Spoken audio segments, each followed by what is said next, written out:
مقتدی اگر فرض نماز میں 2 رکعت میں اتحیات کے بعد درود پڑھ لے تو اس کا کیا مسئلہ ہے؟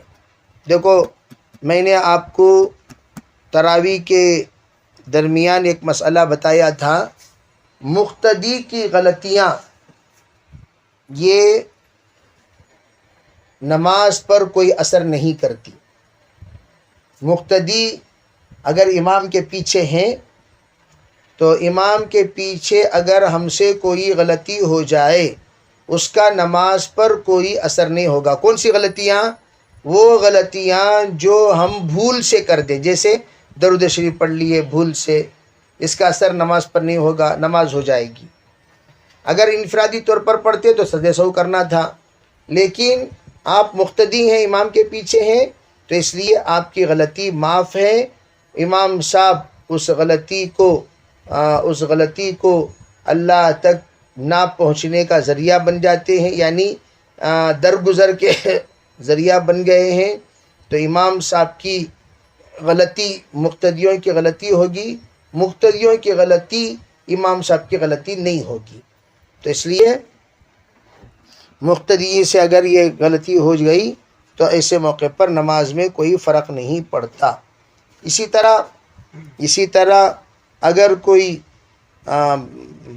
ارکان میں کچھ، جیسے مثال کے طور پر مقتدی کو چاہیے کہ امام صاحب کے بالکل ساتھ رہیں۔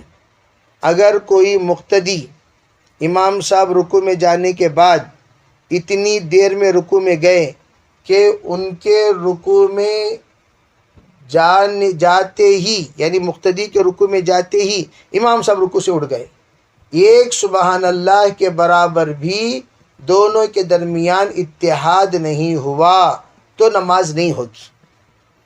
غلطی سب معاف ہے بول کو پورے غلطیاں کر لینے بیٹھنا، حضرت ہول سیل اجازت دے ڈالے بھئی کیا کیا غلطیاں کرنا کی کرو، نہیں، ایسا نہیں ہے۔